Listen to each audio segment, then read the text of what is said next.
American Psycho es reemplazada por Nazi Psycho. Esta historia ocurre en los años 40 durante la Segunda Guerra Mundial. Es protagonizada por Patrick Bateman, un general del ejército nazi que posee mucho poder, pero que como que no está satisfecho y siempre quiere más.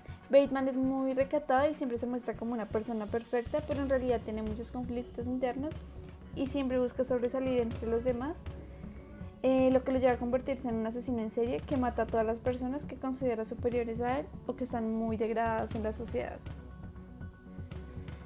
Bueno, la primera composición que va a presentar es la del contexto, es decir, la de año, país y estación. Esta historia está ubicada en los años 40 durante la Segunda Guerra Mundial, en Alemania y en invierno. Decidí poner el fondo rojo ya que las connotaciones que tiene negativas son muy amplias. Hablamos específicamente de lo que es la violencia, la guerra, la ira, prohibiciones, alerta y sangre, cosas que se vieron mucho en la Segunda Guerra Mundial. También se encuentra el rojo en la bandera nazi, ya que es un campo rojo con un disco blanco adentro que tiene una esvástica negra en un ángulo de 45 grados.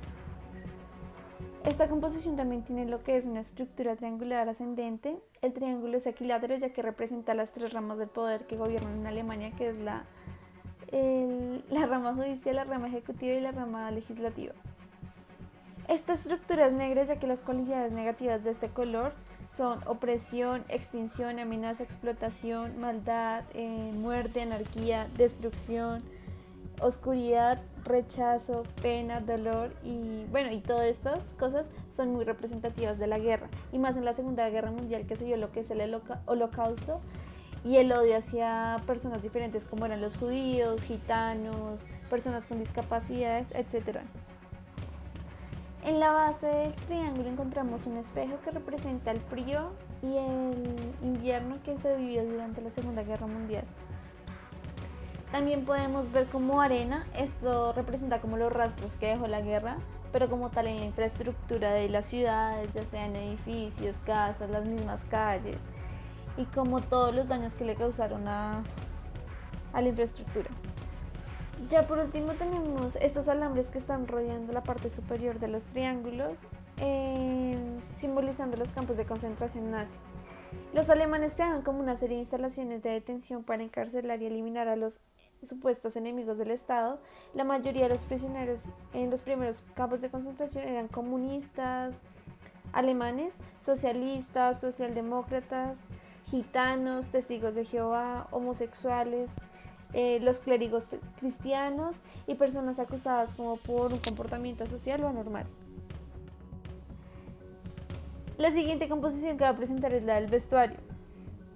Se tiene en mente que los años 40 fue una de las épocas y las décadas más elegantes que tuvo el siglo XX. Esta época estuvo marcada por cambios importantes a nivel social y políticos debido a la Segunda Guerra Mundial y los papeles cambiaron. Las mujeres comenzaron a tener un papel importante en el mundo laboral, que esto va a ser importante para el vestuario. En la década de los 40 la mujer se incorporó al mercado laboral y comienza una importante apertura mental en la sociedad. El maquillaje se vuelve muy importante y surgen nuevas tendencias estéticas en cuanto a peinados y tocados. El color negro toma demasiada fuerza y se incorpora en el vestuario y en los accesorios de todas las mujeres. Debido a la guerra, la calidad de los tejidos y el diseño bajó demasiado de nivel. Entonces ya no se podía encontrar seda y las únicas personas que podían acceder a este material eran las celebridades de la época y las familias con mucho poder. Entonces este material empezó a tener un prestigio muy importante ya que daba elegancia, se ceñía más a la silueta y hacía que la mujer se viera mucho más bonita en ese entonces.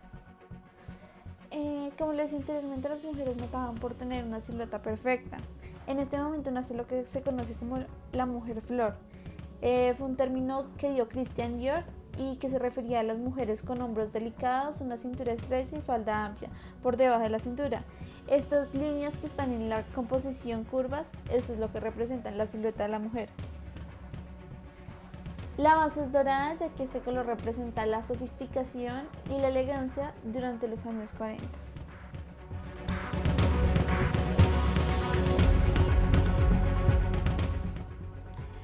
Esta tercera composición representa lo que es la música. La mayoría de las canciones que salieron en los años 40 resultan ser muy exaltadas o tristes debido a que se acaba de terminar la Guerra Civil de España y la Segunda Guerra Mundial se estaba librando en ese momento. Entonces algunas eran de tristeza y otras eran muy de combate. Tenemos varios artistas reconocidos durante esta época. Una de ellas es Edith Piaf. Es una mujer que mantiene como la depresión de la escena europea. Es decir, ella era la que hacía sus composiciones basadas en la guerra y el sufrimiento que estaban pasando todas las personas que vivían en esta.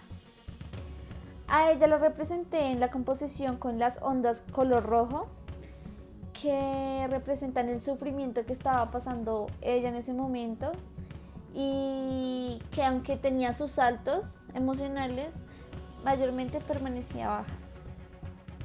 También tenemos a Frank Sinatra, uno de los grandes exponentes de la música. Es un actor símbolo de la época, carismático, con una voz única y con una presencia en el escenario que le permitió como explotar la imagen por décadas y décadas, que creo que hasta el día de hoy no hay nadie que no lo conozca. A diferencia de Edith Piaf, Frank Sinatra tenía una composición más alegre, más dedicada al amor y a cosas positivas, a diferencia de Edith Piaf. Por eso decía el representarlo con el color negro, pero con ondas mucho más elevadas, que también tiene sus altos y bajos, pero permanece más alto. El rectángulo que encontramos en la parte inferior representa el modelo de radio de válvulas AEG. Es muy característico de la época, ya que es muy clásico y estético, y era como el más utilizado durante los años 40.